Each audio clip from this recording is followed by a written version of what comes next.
Hello everyone. तो चलिए start करते हैं आज का वीडियो। और ये लास्ट पार्ट होगा और इसमें मैं चैप्टर 3 एंड कर दूंगा। तो जो हमारा फर्स्ट पॉइंट है आज की वीडियो का वो है व्यवसाय एवं उद्योग पर सरकारी नीतियों में परिवर्तन का प्रभाव। यानी कि क्या होता है जब गवर्नमेंट पॉलिसी जो है यानी सरकारी नीतियां जो होती है उसमें चेंजेस आता है यानी परिवर्तन आता है, तो उससे हमारे बिजनेस। एक मिनट, सॉरी, मैं थोड़ा जूम कर दूं ना, छोटा ना दिखे। हाँ, तो जो भी हमारी व्यवसाय और उद्योग है यानी हमारा बिजनेस और अरे यार, बिजनेस है, उस पे जो गवर्नमेंट पॉलिसी है अगर उसमें कोई चेंज आता है तो उसका क्या इफेक्ट पड़ता है ये हमें पढ़ना है।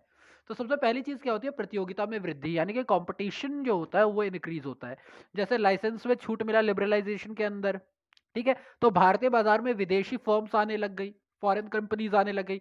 तो इसके कारण भारतीय फर्मों के बीच क्या हुई, कंपटीशन बढ़ा, हमें और ज्यादा अच्छी चीज मिली। देन अधिक मांग करने वाले ग्राहक। देखो, आज का ग्राहक जागरूक है, यानी आज का ग्राहक क्या अवेयर है, जागो ग्राहक जागो जैसे कई सारे हैं हमारे पास, तथा वह बाजार की अधिक से अधिक जानकारी रखता है, जिसके कारण बाजार के क्रेता अभिमुखी बन गए हैं। यानी कि अब जो हमारा कंज्यूमर सवर्जिनिटी वाली चीज आ गई है, ग्राहकों को आज गुणवत्ता वाली वस्तुएं चाहिए जाती है, यानी हमें वही गुड्स एंड सर्विस चाहिए जिसमें अच्छी क्वालिटी हो, और उन्हें अब चॉइस का भी अवसर मिलता है जो पहले नहीं मिला करता था।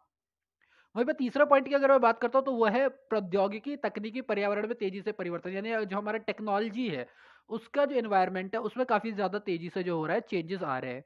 अब जैसे जैसे टेक्नोलॉजी ग्रोथ होती है यानी तकनीकी विकास होता है उसके कारण प्रोडक्शन प्रोसेस जो होता है वो तेज हो रहा है और ज्यादा अच्छा होता जा रहा है, उत्पादन प्रक्रिया सुधर रही है, जिसके कारण अब हम कम से कम लागत पर अधिक से अधिक उत्पादन हो पा रहा है, यानी कि हम लोग मैक्सिमम आउटपुट कर पा रहे हैं मिनिमम कॉस्ट पे, है ना। पर ये जो टेक्नोलॉजिकल चेंज होता है इसमें जो छोटी फर्में होती है उनको बड़ी कठिनाई आती है, बड़ी चुनौतियां आती है, क्योंकि उनके पास इतना पैसा होता नहीं कि वो नई टेक्नोलॉजी को तुरंत कर पाए, तो उनको बड़ी परेशानी होती है। परिवर्तन की आवश्यकता, इसकी बात करते हैं। तो जो न्यू इकोनॉमिक पॉलिसी आई थी, नई आर्थिक नीति के बाद बाजार शक्तियां मांग और पूर्ति के आधार पर अधिक तेजी से बदल रहा है, यानी कि जो हमारा मार्केट है अब वो डिमांड और सप्लाई को देखता है, उसके हिसाब से काम करता है। फिर वो अपना बिजनेस एनवायरनमेंट के विभिन्न जो फैक्टर होते हैं उनमें जो चेंजेस आते हैं उनको देखता है, और फर्मों को अपना जो प्रचालन है यानी जो उनके ऑपरेशन है उनमें भी लगातार चेंजेस करने पड़ते हैं और एक्सपेरिमेंटेशन करने पड़ते हैं। ठीक है, नेक्स्ट, मानव संसाधनों में विकास की आवश्यकता, यानी कि जो हमारे ह्यूमन रिसोर्स है उसको हमें डेवलप करने की जरूरत है। आज के बदलते परिवेश में उच्च क्षमतावान और अधिक प्रतिबद्ध लोगों की मांग बढ़ रही है, यानी कि जो हायर एफिशिएंसी वाले लोग हैं और जो रेगुलर काम कर सकते हैं, जो पूरी तरह से लग के काम कर सकते हैं, उनकी डिमांड बढ़ रही है। अतः जो ह्यूमन रिसोर्सेस है उसकी डेवलपमेंट हो रही है, आवश्यक हो गई है, और इसी के साथ हमारी एफिशिएंसी और प्रोडक्टिविटी जो है वो बढ़ाने के लिए हमें उनकी ज़रूरत भी है। बाजार अभिन्यास, देखो वैसे अभिविन्यास, देखो ये वर्ड ऐसा है ना थोड़ा खतरनाक सा, बट इसका बेसिक मतलब ये है कि मार्केट ओरिएंटेशन। पहले क्या था, फिर से ये लाइन लगा लूँ तो, कि पहले बाजार में बिक्री अवधारणा प्रचलित थी, यानी कि लोग बस सेल्स बढ़ाते थे, पर आजकल विपणन अवधारणा का बोलबाला है, यानी कि अब लोग मार्केटिंग बढ़ाते हैं, अब सिर्फ सेल्स बढ़ाने की नहीं सोचते, मार्केटिंग बढ़ा रहे हैं। अब जो भी आप नया प्रोडक्ट लाते हो, ये मायम नहीं है, माध्यम है, ये मायम नहीं है, ठीक है, माध्यम है।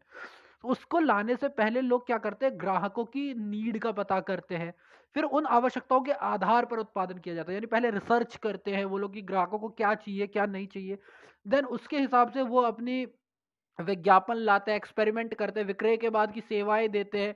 जैसे कि अभी आप देखते हो कि जो भी आपका फ्लिपकार्ट है या अमेजोन है, हम ज्यादातर कपड़े इसलिए वहां से खरीदते हैं क्योंकि हमारी लोकल दुकान है, शायद वो बोलती है कि भैया 2 दिन में वापस कर दो, 3 दिन में वापस कर दो। जैसे हमारे एरिया की बहुत बड़ी शॉप है गर्ग है, अगर उसका आप देखोगे तो लिखता है with in 2 days product can be changed with in 2 days, लेकिन वहीं पे अगर आप फ्लिपकार्ट और अमेजोन से ले रहे हो कोई चीज तो उसमें लिखा होता है 10 डेज रिटर्न पॉलिसी, यानी सीधा रिटर्न कर लेंगे वो।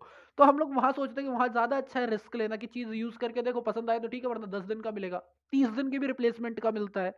तो इसीलिए ये चीज जो है अब रिसर्च वगैरह को देख करके हुई है कि ये क्यों डेवलप हुई है, क्योंकि लोगों को ने रिसर्च में देखा कि भैया ऐसा है, मार्केट में लोगों को इन चीजों की जरूरत है कि वो बार बार एक्सपेरिमेंट कर सके। जैसे आपका लेंस कार्ट का है कि वो 3 फ्रेम देते कि 3 फ्रेम सर्च करो, मंगाओ, लोग आपके पास आएंगे, जो सेलेक्ट करना है करो, 2 वापस भी कर दोगे, उसके नो एक्स्ट्रा चार्जेस। तो हमारे लिए क्या है, जरूरी है। लास्ट ये है कि सार्वजनिक क्षेत्र को बजटीय समर्थन का अभाव, यानी कि जो हमारा पब्लिक सेक्टर है उसमें हमें बजट की तरफ से सपोर्ट नहीं मिल पा रहा। आज सरकार द्वारा सार्वजनिक क्षेत्र को दिया जाने वाला बजटीय समर्थन कम होता जा रहा है, यानी पब्लिक सेक्टर को जो बजट में मिलता था पैसा वो कम होता जा रहा है, जिससे इस क्षेत्र में कार्यरत फर्में स्वयं आवश्यक संसाधन एकत्रित करें और अपनी कुशलता को बढ़ाए ताकि उनका विकास हो सके। अब ये जरूरी हो गया है कि ये जो पब्लिक सेक्टर है वो खुद ही अपने लिए जो इंपॉर्टेंट रिसोर्सेज है उसको इकट्ठा करे और अपनी एफिशिएंसी को बढ़ाए, क्योंकि गवर्नमेंट उनके ऊपर अब कम खर्चा करती हुई जा रही है। अब जो लास्ट पॉइंट है इस चैप्टर का वो ये है कि जो आपका बिजनेस एनवायरनमेंट में चेंज आता है उसमें हमारे जो मैनेजर्स होते हैं, जो हमारे प्रबंधक होते हैं, मैनेजमेंट करने वाले होते हैं, उनका क्या प्रतिक्रिया होती है। तो यहाँ पर फटाफट पढ़ लेते हैं कि आर्थिक नीति में परिवर्तन के प्रभाव के फलस्वरूप प्रबंधकों को अपने व्यवसाय को न केवल बनाए रखने बल्कि विकसित करने के लिए कई क्षेत्रों पर ध्यान देना आवश्यक हो गया है। यानी कि आप समझिए कि न्यू इकोनॉमिक पॉलिसी के बाद उन्हें अलग अलग एनवायरनमेंट के बारे में जानना पड़ता है। ठीक है, बदलते व्यावसायिक वातावरण पर्यावरण में कई नई चुनौतीपूर्ण निर्णय लेने आवश्यक हो गए। यानी कि अब बहुत ज्यादा ऐसा हो गया है कि आप डेंजर को समझो, अपॉर्चुनिटी को समझो और रिस्क वाले क्या लो, डिसीजन लो। इसीलिए व्यावसायिक पर्यावरण को की समझ में उन्हें कई निर्णय लेने में मदद की, जैसे बढ़ती प्रतियोगिता में संभलना, अत्यधिक अपेक्षा वाले ग्राहकों से व्यवहार, यानी कि जो ज्यादा एक्सपेक्टेंसी रखते हैं अपने प्रोडक्ट को लेकर, उन ग्राहकों के साथ कैसा, उन कंज्यूमर के साथ कैसा होना चाहिए, तेजी से बदलते टेक्नोलॉजिकल एनवायरनमेंट को कैसे देखा जाए, देन ह्यूमन रिसोर्सेज को कैसे और ज्यादा बढ़ाया जाए। ये अब है विलयन एवं अधिग्रहण। तो हमारे जो मैनेजर होते हैं उनके लिए बहुत जरूरी है कि अगर वो इकोनॉमिक लाभ उठाना चाहते हैं तो वो टेक्नोलॉजी चेंज हो रहा है और जो बहुत से व्यवसायों का एक दूसरे में विलयन हो रहा है, यानी वो एक दूसरे में मिलते जा रहे हैं, कहीं ना कहीं वो एक दूसरे के साथ क्या करते जा रहे हैं, मिलते जा रहे हैं। जैसे कि बताया ना कि आपका अगर आयरन प्लांट, अगर आपको इलेक्ट्रिसिटी की फर्म खोली तो वो तो सबके लिए जरूरी हो जाएगी ना। तो इलेक्ट्रिसिटी प्रोडक्शन करने की जो इंडस्ट्री है वो बाकियों के लिए जरूरी होगी, तो वो कहीं ना कहीं क्या हो रही है, मिल रही है।